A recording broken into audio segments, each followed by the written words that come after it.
Good morning to all of you. आज हमारा topic रहेगा dimensional formula of XL and XC. As you know, XL और XC जो है, जिनको हम इंडक्टिव रिएक्टेंस और इंडक्टिव कैपेसिटेंस बोलते हैं, वो दोनों क्या रोल प्ले करते हैं? They play the role of resistance. और उनको हमने रेजिस्टेंस ही बोला, लेकिन हमने उसको प्रूव करके नहीं देखा कि क्या वो सच में रेजिस्टेंसेस हैं भी कि नहीं। तो उनको प्रूव करने के लिए हमें क्या करना है? उनका डायमेंशनल फार्मूला प्रूव करना है। अगर एक्सएल और एक्ससी का डायमेंशनल फार्मूला है वो सेम आ जाए रेजिस्टेंस के डायमेंशनल फार्मूले के बराबर, तो इसका मतलब वो भी वही रोल प्ले करेंगे जो रेजिस्टेंस प्ले करेगा। तो रेजिस्टेंस का डायमेंशनल फार्मूला होता है M1 L2 T - 3 A - 2। मैं साथ के साथ आपको बताता जाऊंगा कि आप इनको फार्मूला को डिराइव करने के लिए कौन से फार्मूलाज का हेल्प लेंगे। तो यहां पे आपको फार्मूला का हेल्प लेना है, वो है V = RI। V = RI, ये है Ohm's law. V potential, R resistance and I current. तो यहां से R किसके बराबर हो जाएगा? R = V/I। V is potential, I is current. Current का डायमेंशनल फार्मूला आपको पता है एम्पियर होता है, लेकिन पोटेंशियल का डायमेंशनल फार्मूला ड्राइव करने के लिए फिर आप एक फार्मूला का हेल्प ले सकते हैं। वो ले सकते हैं, पोटेंशियल क्या होता है? Work upon charge. तो यहां पे अगर पोटेंशियल आपने देखना है तो पोटेंशियल होता है वर्क अपॉन चार्ज। तो वर्क का डायमेंशनल फार्मूला और चार्ज का डायमेंशनल फार्मूला आप यहां पुट करेंगे, और साथ में करंट। वर्क जो होता है वो होता है फोर्स इंटू डिस्टेंस। तो और चार्ज का डायमेंशनल फार्मूला होता है करंट इंटू टाइम, तो AT। तो अगर वर्क का डायमेंशनल फार्मूला आपको पता है, चार्ज का डायमेंशनल फार्मूला पता है, उसको आप यहां पुट करेंगे। करंट का डायमेंशनल फार्मूला A होता है, फिर आप देखेंगे तो आपको रेजिस्टेंस का जो डायमेंशनल फार्मूला है वो ये मिल जाएगा, M1 L2 T - 3 A - 2। Okay, understand. अब बात आई एक्सएल की। एक्सएल, जिसको हम इंडक्टिव रिएक्टेंस बोलते हैं, आपको पता है ये रेजिस्टेंस है। डायमेंशनली हम इसका फार्मूला निकालते हैं। कई बार एग्जाम में आपको मल्टीपल चॉइस क्वेश्चन पूछा जा सकता है, give the dimensional formula of XL. अगर तो आपको याद होगा कि एक रेजिस्टेंस है तो आप सीधा ही लिख देंगे रेजिस्टेंस का डायमेंशनल फार्मूला। और अगर आपको यही याद नहीं रहा कि वो है क्या, तो आप उसके फार्मूला की हेल्प से आप उसका डायमेंशनल फार्मूला निकाल सकते हैं। तो इसके लिए हम फार्मूला लेंगे ओमेगा एल। ओमेगा जो है फ्रीक्वेंसी है, फ्रीक्वेंसी का डायमेंशनल फार्मूला आता है T इनवर्स, मतलब ओमेगा जो होता है 1/T आता है, तो उसका डायमेंशनल फार्मूला T - 1। L जो है उसका डायमेंशनल फार्मूला आता है M1 L2 T - 2 A - 2। ठीक है, इसको कोफिशिएंट ऑफ सेल्फ इंडक्शन बोलते हैं, या इसको सेल्फ इंडक्टेंस भी बोल सकते हैं। अब मैं आपको बताऊंगा L का डायमेंशनल फार्मूला आपने पहले अगर निकाला है तो ठीक है, अगर आपको याद है तो भी ठीक है, नहीं याद है तो इसको डिराइव करने के लिए आप एक फार्मूला यूज करेंगे, phi = Li। phi is flux, L is coefficient of self induction and I is the current.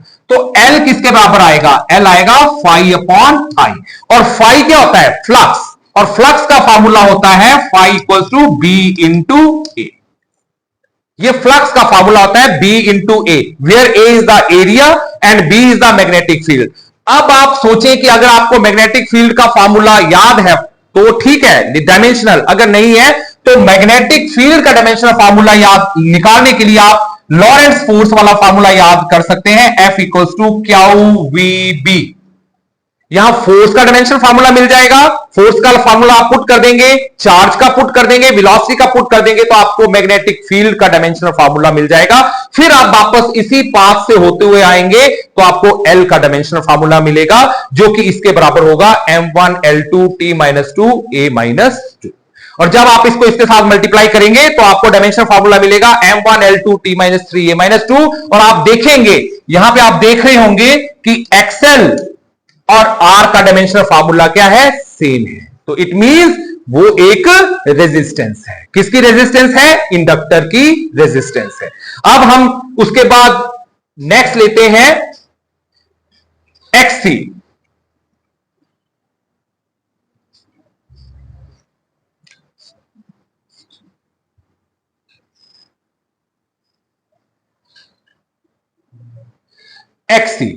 XC जो है, इसको हम कैपेसिटिव रिएक्टेंस बोलते हैं या रेजिस्टेंस ऑफ कैपेसिटर बोल सकते हैं। इसका फॉर्मूला अगर आप ले तो that is 1/ω/c, where c is the coefficient of, where c is the capacitance, sorry. तो ओमेगा का डायमेंशनल फार्मूला होता है T इनवर्स और कैपेसिटेंस का डायमेंशनल फार्मूला होता है m-1 l-2 T4a2। अब मैं आपको बताता हूं कि अगर तो आपको कैपेसिटेंस का डायमेंशनल फार्मूला याद है तो ठीक है, अगर इसको आप डिराइव करना चाहते हैं तो आप फार्मूला लेंगे Q equals to CD, where Q is the charge and V is the potential। तो आपके पास C आ जाएगा Q अपॉन V, और मैंने आपको पहले भी बताया कि पोटेंशियल क्या होता है, this is equals to work upon charge.